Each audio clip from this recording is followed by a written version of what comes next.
if I make any less in this, I'm losing money. So your ad guy might be like, oh, it's so great. We're getting a 6 ROAS. You're like, man, we're Mhm. losing. We're literally paying Google to get a sale and we're not making any money from it.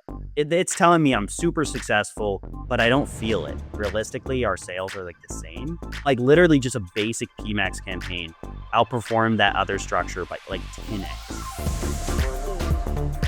Hey everyone, today we're going to be talking about Google Ads for e-commerce businesses. So Patrick, I know that's a big focus of your agency. You work with your clients on Google Ads.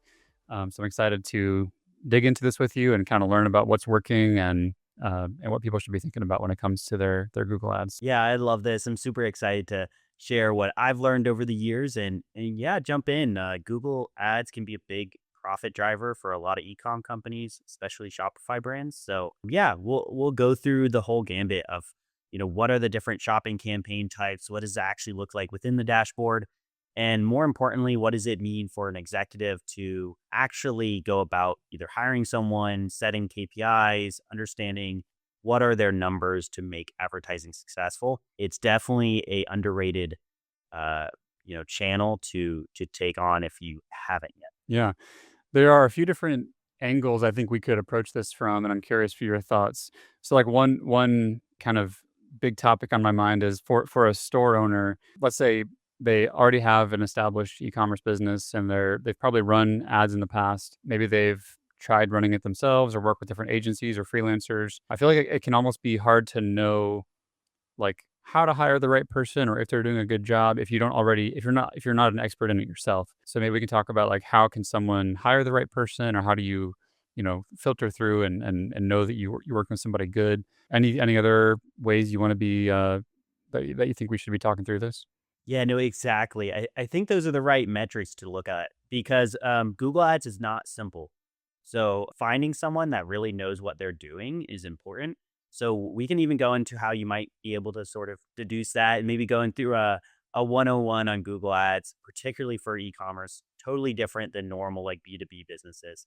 So yeah, figuring out the basics so that you can really ask the right questions and then you can mainly track get reporting from your person correctly because that's what I think is the biggest thing. You don't need to know how the dashboard works. Like if you ever been in an ad platform like Facebook or Google, you're going to see all these bells and whistles, all these different sections and it's super complicated. You don't need to even know any of that if you just know what are the right questions and then what are the right KPIs and reporting that I will need to require from my person so that I know that they're working on the project correctly, that they're checking it daily, that they're doing certain things that are really required to make sure that your ad campaigns are successful. Mhm. Yeah. So to kick things off, why don't we approach this as, let's say that I come to you as a store owner, a potential client, and I say like, here's what I'm doing right now. Take a look at my ad campaigns and like help me know what I'm doing wrong or what numbers I should be looking at. And how, like, what's the first thing or the first question you would ask or the first things that you would look at with somebody that you're first talking to? Yeah, so I would look at their search terms. It's so often that we will see people just bidding on keywords that their customers aren't searching or just their brand name. So the biggest thing that we see is Google just the dashboard looks good. So they're like, hey, like Google's telling me I'm getting a 10 return on ad spend to ROAS. Like it's telling me I'm super successful, but I don't feel it. Like we turned on Google Ads maybe a year ago, and realistically, our sales are like the same. So I'm thinking about just turning it off. Like, am I wasting money? Are they lying to me? And realistically, it's because they haven't looked at what Google is really spending that money on. Google is a search interface, right? So when you search Google, you might say, whatever it is, a new car, used car for sale, like you're searching to purchase something. And you have to figure out what are those keywords that are actually converting and what is it spending your money on. So you might see the big numbers and be like, oh, we got 1,000 conversions, but are those conversions just from your brand name, which is extremely common? So often we get an account and that's the kind of story. We go into the account, we look at what their search terms are, and you can go into the account, you can go on insights and then search term as a report. And then we just see brand, brand, brand, brand, brand. Mhm. And so essentially Google is reporting, hey, you've gotten 1,000 conversions. but it's just from people searching your brand name. And so they would have bought from you regardless. So the big thing in ad management is distilling between what is real results, what is your bottom line, what are your real numbers. Typically, this is really useful in Shopify because you can trust the Shopify data. And then really saying like, yeah, if you pause Google ads and your revenue doesn't decrease, which is really possible. I mean, if the ads are just spending on your brand name, you could turn off the ads and unless a competitor is spending a ton on your own brand on your brand name as like a competitive thing, then in general, you could probably have the same amount of sales in Shopify or like a slightly decreased one. And so that's the first thing we always look at is like, okay, realistically, you can understand this as at a conceptual level. Somebody searches a keyword on Google and then you have the little product listing ads and you have the text ads. So if you go into that report and just see what are the actual terms that I'm spending my money to show up on, that's going to be like the 80/20 of just figuring out, okay, am I in the right direction? Maybe I have an ad guy that is amazing at ads, but he doesn't understand my business and he doesn't realize that like if it's like fishing rods, that like a custom fishing rod is not something we do, right? So like maybe we Mhm. don't actually do a custom version of this product, but we're bidding on it. So like no, of Mhm. course our ads are not, functioning well. So those are really like the key place for an executive is just look at what are you actually bidding on. Don't worry about the optimization. Don't worry about like campaign structure. Ideally hire someone for all that stuff. Hire someone to review it daily. We have like 3-day, daily, and weekly checks as well as monthly checks that all have different SOPs. Like you got to keep track of that ad account, especially if you're spending 30, 50 grand a month. So, Yeah. I mean, at an executive level, just make sure that you're doing the right end result, which is you want to show up on your primary terms, the real search terms that people are using to buy your products and your competitors' products. And if you know that outcome, then you can set that expectation for the person you're working with, and they can make it happen if they have that skill set. So going back to what you said a minute ago about bidding on your own brand name. So just to sort of reiterate that a bit, it sounds like what you're saying is a lot of people's brands, they've got customers or potential customers who are searching for their brand name because they already are familiar with that brand.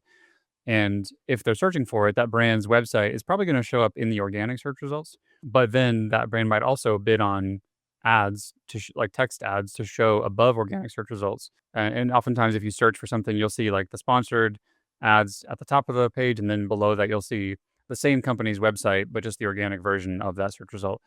And so it sounds like you're saying if you're just throwing a bunch of money at those brand keyword ads, if you just turned those off, somebody would probably still find you organically anyway. So it's kind of hard to tease apart like what's the actual impact on your revenue there. So is there Yep. like a benchmark of like a percentage of ad spend or like how do you think about that in terms of like what's appropriate to spend? Yeah, we can go into the specifics and I'll very just add in a tiny bit of jargon here, but just so that you know how it actually functions from an ad account perspective. We almost always do bid on our brand name, but if your campaign is not set up right, then Google can just spend tons of money on your brand name, which is really, really dumb, right? The only reason you want to spend on your brand name is it's kind of nice to have that. It's a little bit of a stronghold if a competitor did want to spend a bunch of money to take over your brand term, like technically that's legal. So you do want a little bit of protection there, a little bit of ads. It's kind of a nice overlay. Like if someone searches your brand, they can see your products overlaid there. So it's very, it's something we do for almost all of our clients. But we set it out into its own campaign, and then we set the campaign type to manual CPC. So that's a little bit of the jargon kind of section. And that's where we can control the exact amount that we're paying for those clicks.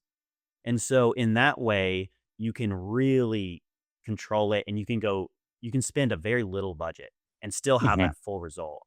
And so you can force Google to be like, yeah, like, you know, if I'm paying a cent for a click, that's fine. But sometimes I go in the accounts and they're paying like $1 for their own. I'm like, why? How is this even possible? Or they might be Mhm. paying 30, 50 cents for somebody to click that's going to already likely click from organic.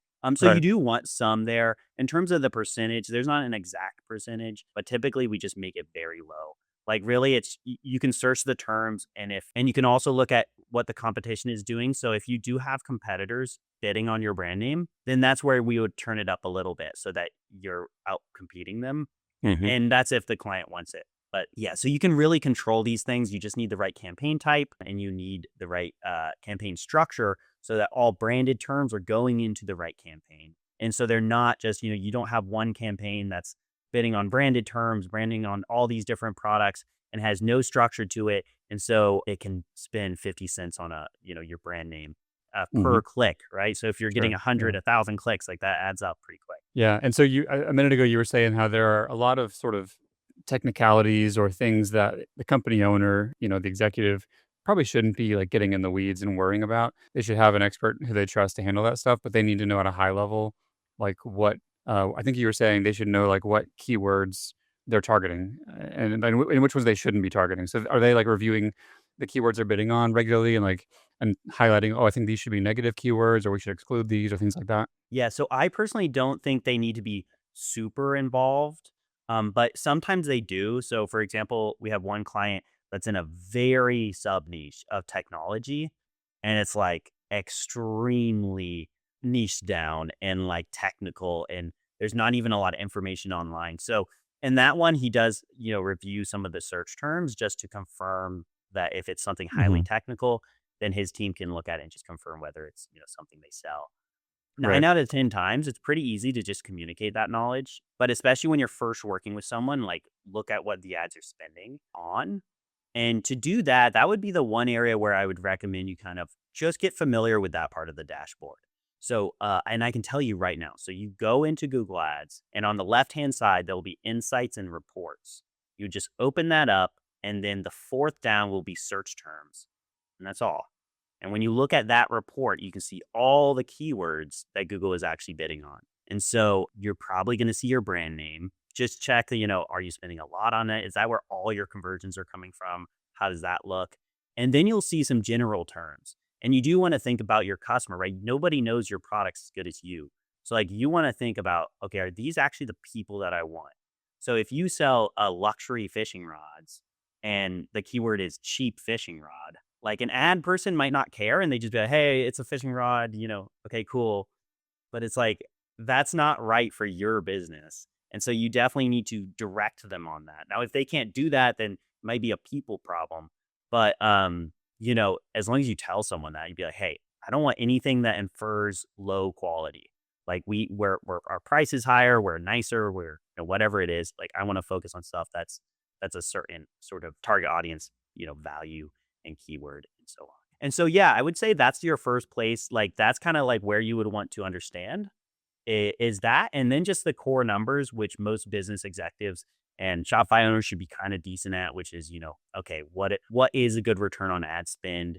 What are the KPIs? What are the key performance indicators that we need to hit to be successful? And that does become a little bit more complicated because you have to take in a lot of numbers. And it's something that we help people with too, because they might not know their net profit margin. They might not know their contribution margin, whatever it is. There might be some complicated factors, like you have a warehouse, you have all this stuff. So, how can you think about what a single customer is truly worth and what is those success metrics like ROAS? That means the ad count Mm. is working for you or working against you. Yeah, and this is something that you had mentioned to me, earlier before we started this recording. But ROAS can be deceiving because let's say you have a 10x ROAS. So for every dollar you spend on ads, you're getting $10 in revenue. Well, like, that may look successful at first, but you have to know what your actual net profit is because you're paying for the cost of goods sold, cost for your 3PL, your warehouse, all of your software you're paying for, all these expenses that go into running your business. So it's not just a dollar versus $5. It's all the other things that go into that. So you really have to know your numbers and like, look at your P&L. Exactly. And this is like something that we oftentimes help people with. I think it's a benefit for me particularly because I have ad managers, but I'm a business owner, so I get the numbers and I can help people out figure out, okay, this is the ROAS that you want. This is like what the cost per action you want, cost per customer, the CAC. And a lot of Shopify merchants will be very aware of this stuff, especially if they're spending a lot of meta. So, like, CAC is everything. Customer acquisition costs, especially if you have an LTV on your customers. So all of that stuff is really important. Because, yeah, like you mentioned, so it's going to be based off of your actual margin. So, if you have a 10 ROAS, which most people would be like, that's amazing, right? You give Google $1, they give you back $10. So it's a return on ad spend. But if you're now that's typically a great number, but let's say your net profit margin is 8%. Well, then you're actually going to be losing money on that first sale. Now, most people have at least a 12%, 25%. Some people have, a 50% margin. So that's where those numbers completely adjust. So for one person, a 3 ROAS might be killing it, right? Like they have high margins, a 3 ROAS is good. And you do want to think about like, sure, we could get a 10 ROAS and that's amazing. So here's a little side point because I think it's important. Is a lot of people will be like, hey, I just want as high a ROAS as possible. Like, okay, my margin is 50% or whatever, but I want a 10 ROAS. The problem with that is that ROAS decreases as you scale your ad spend. And so you actually want to think about it in terms of break even. So what the number we're trying to find is break even ROAS, because then we have a measurement. Because sure, you can get a 10 ROAS, like maybe your break even ROAS is 3. That's pretty common, like 3 or 4. So like if you get a 3 ROAS, the first sale is you break even on that. So you spent amount of money to acquire that customer, you break even on it. But then that customer might buy more.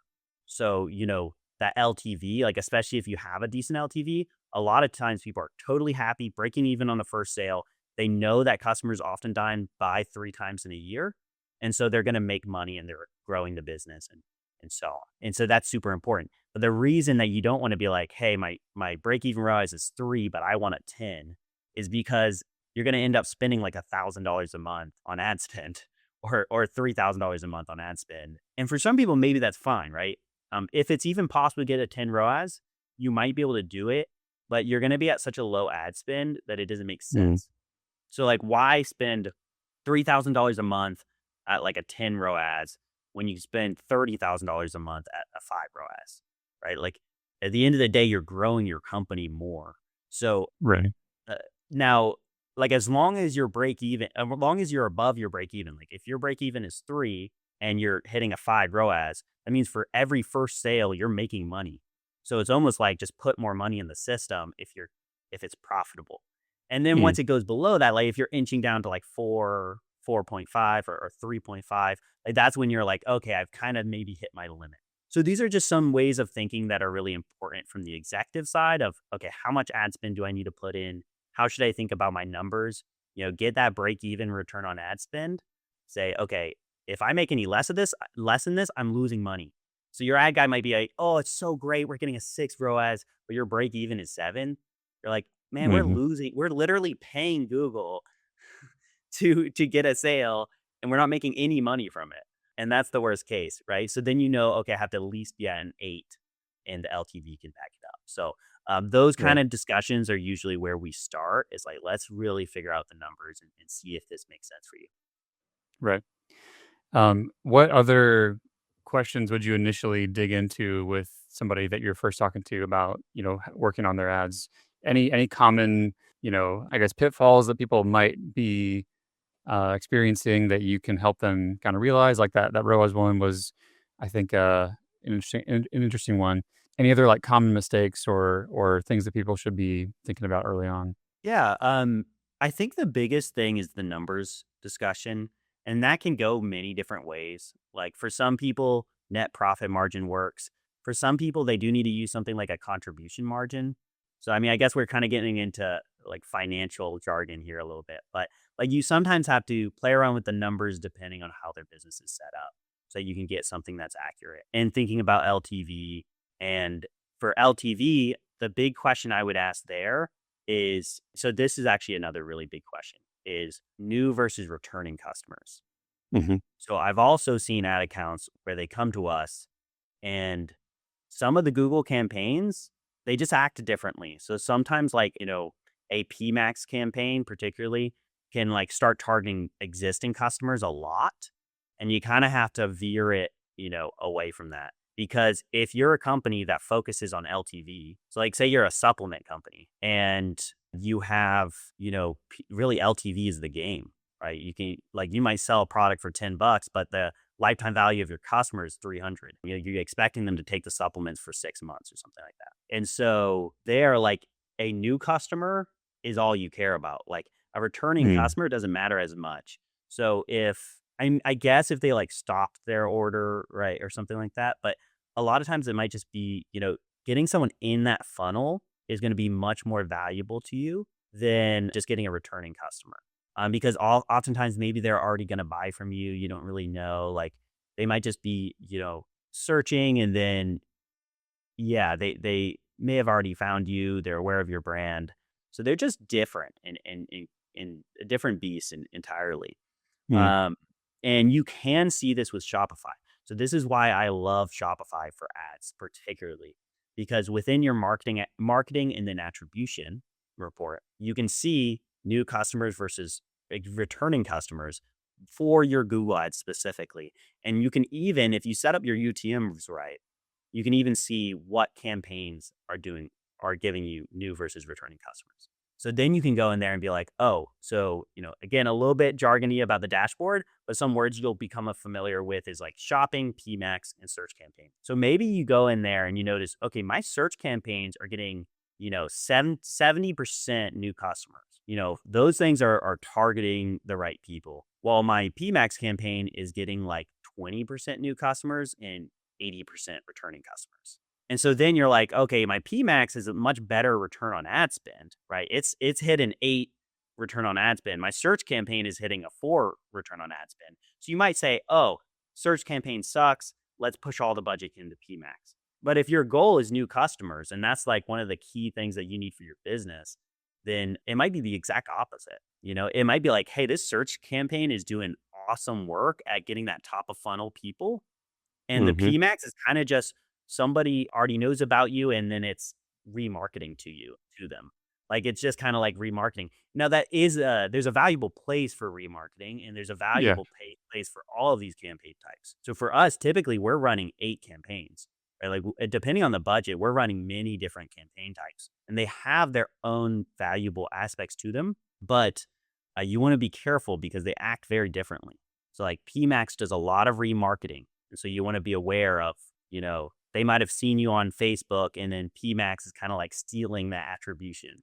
Mhm. Like your Facebook ad kind of like got them in the door, and then PMax sort of like hooked them for the final sale. So you have a Mm. lot of that kind of stuff. And then shopping campaigns are much more straightforward. You have much more control, and you can target new customers easier. So there's a lot of variability in those things that you should be aware of. And I always say it comes down to like get the right person to do the ads, and then just really figure out your numbers. Because if you know your numbers and they're hitting them, then you know what else really matters. And that comes into the Shopify analytics for new versus existing customers. Like you might want hey, we want to hit 60% new customers on our ads, and that's like a goal of ours. You might not care at all, but typically we see that as a common place of interest for merchants. Yeah. That's interesting about PMax being often very targeted at, repeat customers or retargeting. So it sounds like it's not only repeat customers, but people who visited your site and maybe didn't purchase right away, but it's bringing them back. Is that and if I understand correctly, PMax is kind of an AI or algorithm-driven thing versus it's not as, like, hands-on, is that right? Yeah. So now let's actually get a little bit nerdier. So we started at the top, like your Shopify merchant.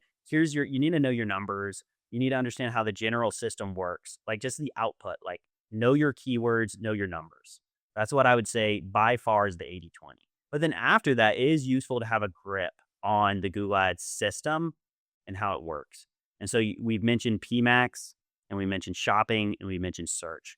Those are going to be the 3 campaign types you want to really pay attention to. There's a few others, but those are the ones that matter, especially at a simplified level.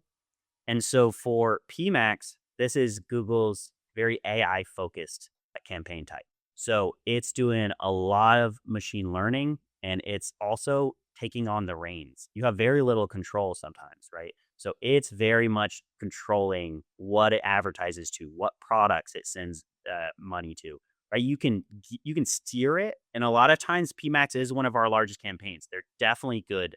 They're very good. You almost always want to run a PMax, but they have their own caveats for sure because that campaign type is, you give Google your products and they figure out what they want to do with it. You can't choose keywords. Mhm. You can add negative keywords. So you can say, don't advertise on this, but you can't say advertise on this, right? Like they're doing their thing. And it's a lot of like, kind of reining them in and directing them, making sure it's going the right direction. So for PMax, you typically do what we oftentimes do is a feed only PMax campaign. And that's, getting a little bit tactical. But in that, we take out all the imagery and the videos and some of these other assets that you can put into it because then it will just advertise everywhere. So it'll advertise on like some mom blog and you can look at the channel distribution. Like if you have a PMax running, you can go in there. There's a report for for channel report, and you can see okay, like yeah, when I do like a display ad, it doesn't really do that well. But usually shopping ads work the best, and so a feed only campaign, you delete all those other assets. You just have the product feed in there. It will pretty much only advertise on shopping. Mhm. People have their preferences on what they prefer, but I love a good feed only. So you have PMax. It's very machine learning focused. It's very remarketing. So that's something to consider, and they kind of interplay with each other. Because then you have a shopping campaign, which is similar. You don't choose keywords. You can only negate keywords, but you have more control over the targeting and over a lot of things that it's doing. Products, you can even set the bids if you want on different products, and you can kind of control it a lot more on where it's advertising. And then you have search campaigns, which are your super basic, like, like 2008 sort of ads where it's, just a bunch of blue links. Those are oftentimes the ads for local B2B companies and stuff like that.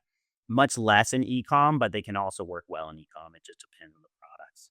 And with those, they kind of play into each other. So particularly the shopping and the PMax, like I would be aware a lot of people are tempted to just go fully in PMax and do nothing else. Like I mentioned, there's potential problems with that because we've seen it where if you just delete your shopping campaigns, what your shopping campaigns were doing is they were taking that top of the funnel. So like somebody searches something, they click on a shopping campaign ad, and then PMax comes in and essentially takes the conversion because it's like, oh, I have a signal here. I'm gonna remarket them, and I'm gonna bid extremely high so that Mhm. shopping campaign won't even try. And so like they kind of play with each other, and that's totally okay. People will be like, oh, like should you have both a PMax and a shopping? Like yes, it's totally okay for them to interplay. Sometimes it's desirable because the shopping will kind of be doing the top of the funnel. PMax will get the conversion data. But even if in this, I've seen where if you totally stop the shopping campaign, PMax will also perform a little bit worse, Yeah, and yeah. like they were kind of playing on each other. Yeah. So yeah, those are the general structure, especially for Shopify brands. Those shopping campaigns, PMax campaigns are going to be your bread and butter. And so a few other campaign types that we use often, but those are going to be your bread and butter for sure. If we kind of take a bird's eye view for a second, I'm curious if you've noticed any major changes in how these things have been working over the past 6 months to a year, with the advent of AI and people using that for research and shopping even now, or with other changes that have been coming out in the different ad platforms, has your strategy and approach to things changed recently? Are you seeing anything like really evolve quickly? Yeah, so there's one key thing that is changing on our process end, but in general, things stay pretty consistent right now with what typically works with a Shopify brand. But Google is trying different things. But if you're in like the ad space and you're looking at advertising with Google, or you already have, you probably heard a ton about PMax, right? They're always pushing it. Well, PMax is great, right? I've been talking about it quite a bit. PMax Performance Max is a great campaign type. It wasn't when it first came out. When PMax first came out, it was pretty horrible. And like it was not the campaign type you wanted to touch. You wanted to do your shopping campaigns, but Google was pushing it a ton. So this is a common story. And Google just released their AI Max campaign type. And we're testing that right now. But I have no clue if it will work or not because when these things are new, there's a lot of variability. Like Google is essentially testing this. They also have asked friends of mine, like, hey, do you want to like test this new program for getting into AI models, right? So they're like Google Gemini.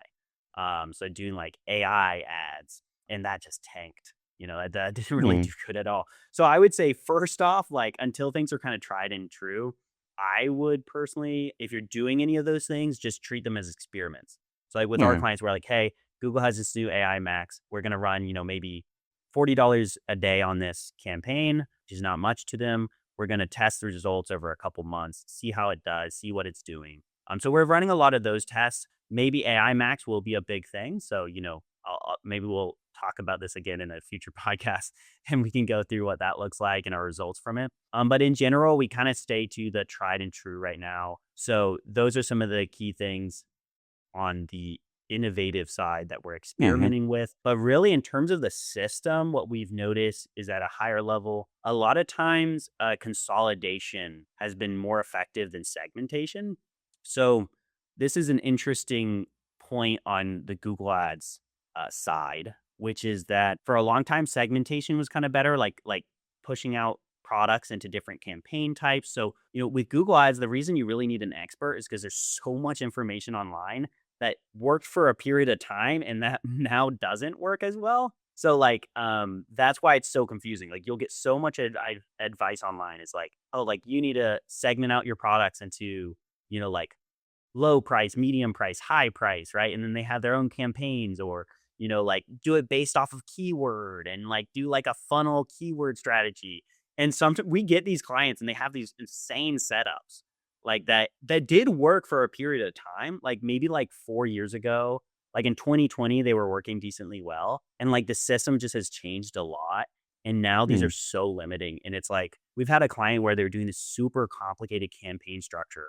I forget the name of it, but like people will recommend it sometimes where you're like funneling keywords. So like you have like the top of the funnel, the medium of the funnel, and the low Mhm. funnel, and Mhm. they're like funneling down. So like the low one is like pure product SKUs, and then the Yeah. middle one is like product brand keywords, and the top one's like the generic keywords. Yeah. And Mhm. like all we did with the with the account is we were like, hey man, like you don't have much budget. Guy was spending like $3,000, $4,000 a month on Google Ads.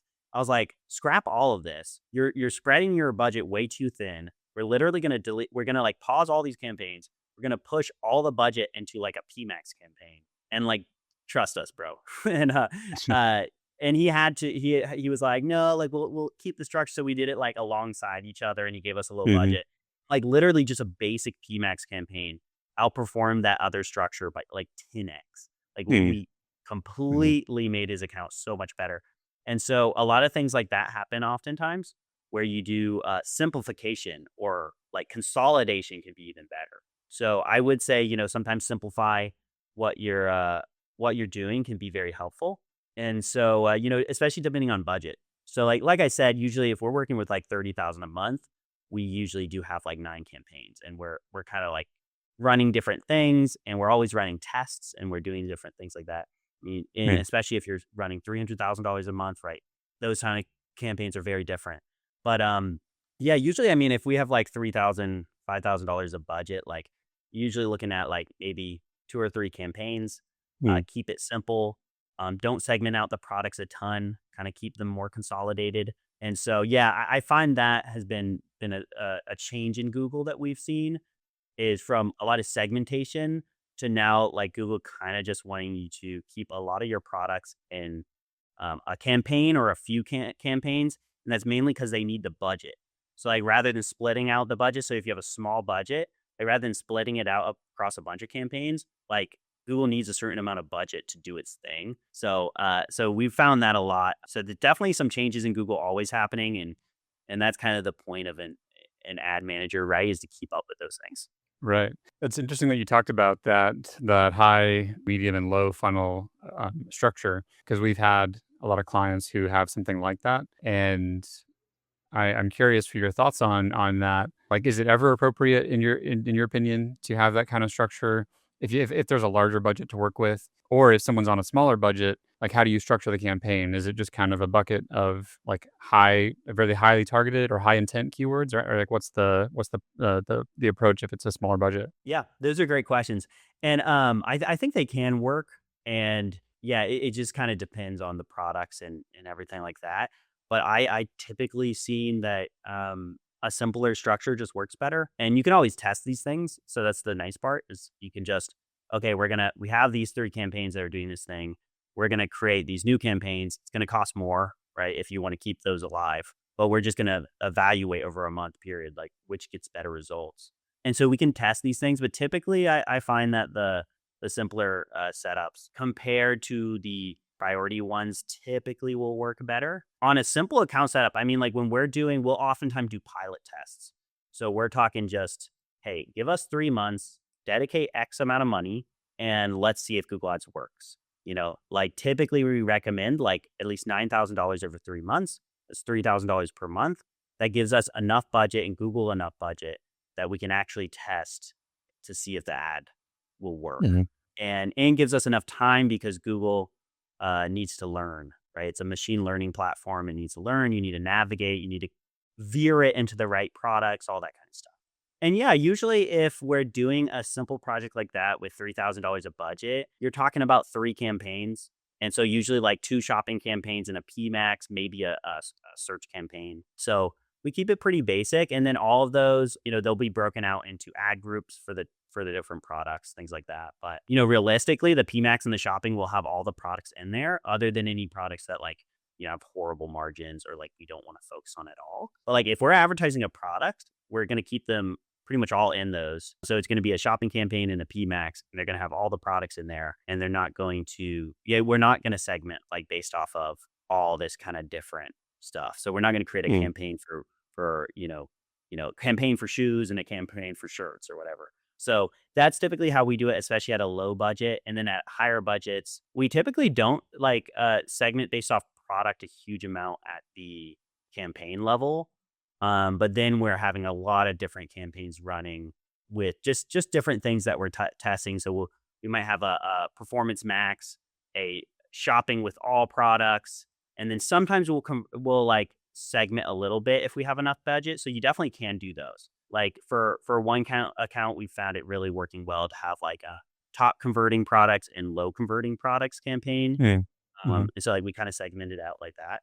But yeah, that's when it's very much when you're working with like, okay, the top converting can have like, $200 to $600 a day, and the low converting can have, I'm actually looking at the account. I can have like, maybe like right here, it's like $50 a day.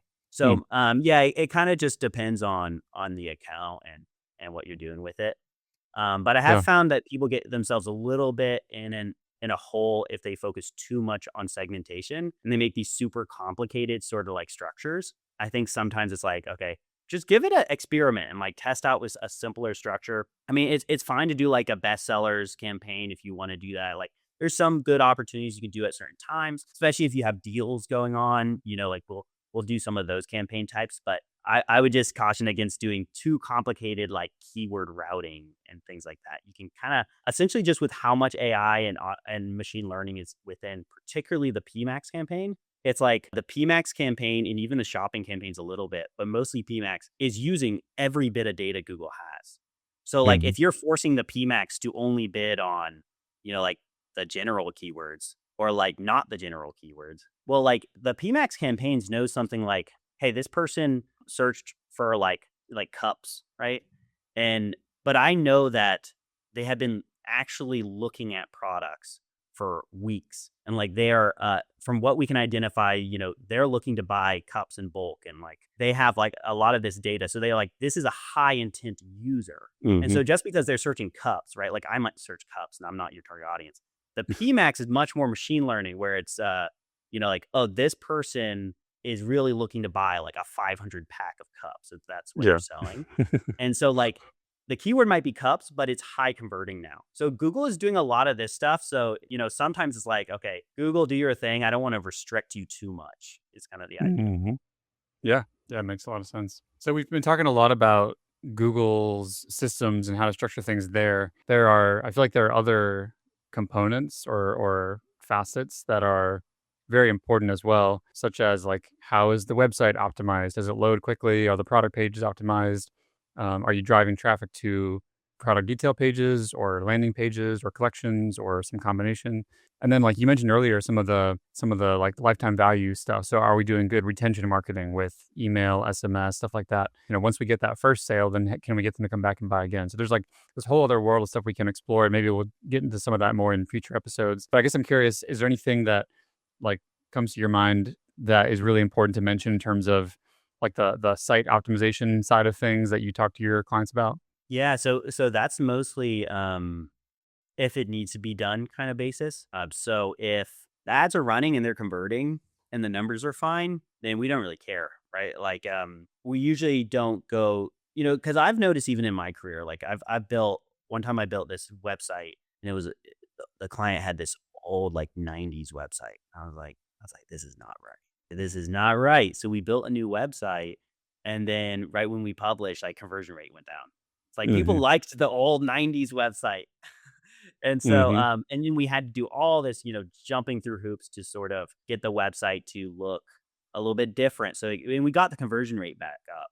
But that's where I'm like, okay, hey, like if we can send ads to a 90s website that's like, looks like your grandma made it, then if it converts, right? Like let's scale the ads first and then run experiments on like CRO kind of side. And we're not deep in the CRO. That's more of your sort of space. Big thing I'll do with people is if the ads are not converting, that's where it's like, okay, these numbers are not normal. Like we can Mhm. clearly see that this is not like something's off. And usually if that's the case, you go to the page and you're like, I can kind of see why. Like Mhm. there's something about the page and you look at competitors, like for example, you'll have that case if somebody is sending e-com traffic to like a landing page. So like we'll see this often or occasionally where somebody will have like their collection pages look like a landing page and not like a collection page. And it's like, okay, everyone else, the ad goes there and they see a bunch of products and they can buy. And then for your case, like you go there and it's like a bunch of text or like a lead form or something like that. And Mhm. then like, or like a bunch of text and then products are like way low down or something. Like you definitely have to consider those things. But I usually do it after the fact. I'm like, send a little bit of traffic to the page. If it converts, cool. But then if not, like that's where we start digging in and be like, hey, we think there's a particular a potential issue here. And Mhm. we'd probably, like send it to someone else, like yourself to be like, okay, maybe Leighton can build out a better page here. There seems to be some kind of problem, and that's how I'll approach the site optimization side. Nice. Yeah, makes sense. Yeah, I think that's important to never assume that you already know, like, what would be better. I mean, unless there's something, like, truly broken, but some brands or companies just maybe they have a very kind of, like, old mom and pop style vibe of, like, it is this little website from the '90s that, may not be the best website, but that's part of the brand, and, like, that's part of what people trust, and, if you suddenly give it this new flashy site, then it's not gonna feel like the same company, or if they have, like, a lot of customers who've been buying for a long time, you don't wanna just, like, completely change things up on them and shock them to where it's like it feels totally different. So I feel like, or like you said, with collection pages, maybe sometimes it does feel more like a landing page, but maybe for their audience or their product for some reason, like it's working, so you gotta test it and really rely on the data. I think that's always important. Yeah, rely on the data and then rely on business sense. So that's why we work so heavily with the business owner or with the merchant or somebody in their team. Because like, yeah, maybe if your collection page is a lead form, like maybe you're trying to get lead form fills. And like you actually don't want to sell like the products. You want to like do a big wholesale thing where you're selling, like Mm, $1 million deal. And like you're mhm, okay if you're spending $1,000 for a form fill. Like it's $1 million deal. So, like mhm, it's those things too. It's just being really aware of like it's not you that are right. Like it's the customers, and then potentially the business is what I would call it. But so not necessarily always the client. Sometimes they're wrong, but like it's the business sense. So like you have mm. to respect the business, what actually makes money, and then the customers, like what do they actually want, and don't make assumptions. So I think we're right on the same page there. Yeah, yeah, nice. Anything else that you wanna share that people should be thinking about or should look up or dig into more after listening to this episode? No, I think that's all. The last thing I'd leave off is just I can, if you are having an ad account or you feel uncomfortable with ads, we do. provide that service. So we have a Calendly on my website, and we'll add it in the description. So you're welcome to chat. I'll be pretty candid with you and just kind of tell you what's going on. We can look at the search terms report and see what's actually happening and go through your numbers. So I think that's all I would leave it at. Otherwise, I think this is a good sort of primer on Google Ads. Dig into some of these aspects, and maybe we can do another recording where we go maybe deeper into the management side. For if you're like a really small merchant and you have to manage your own ads, then we could go in that sort of do it yourself video too. Yeah, sure. Maybe it would make sense to do like a screen share as part of that, and you can walk through stuff on the back end. Yeah, that'd be cool. All right. Well, thanks, Patrick. I'll see you next time. Yeah, see you next time, Leighton. Appreciate your time. Bye.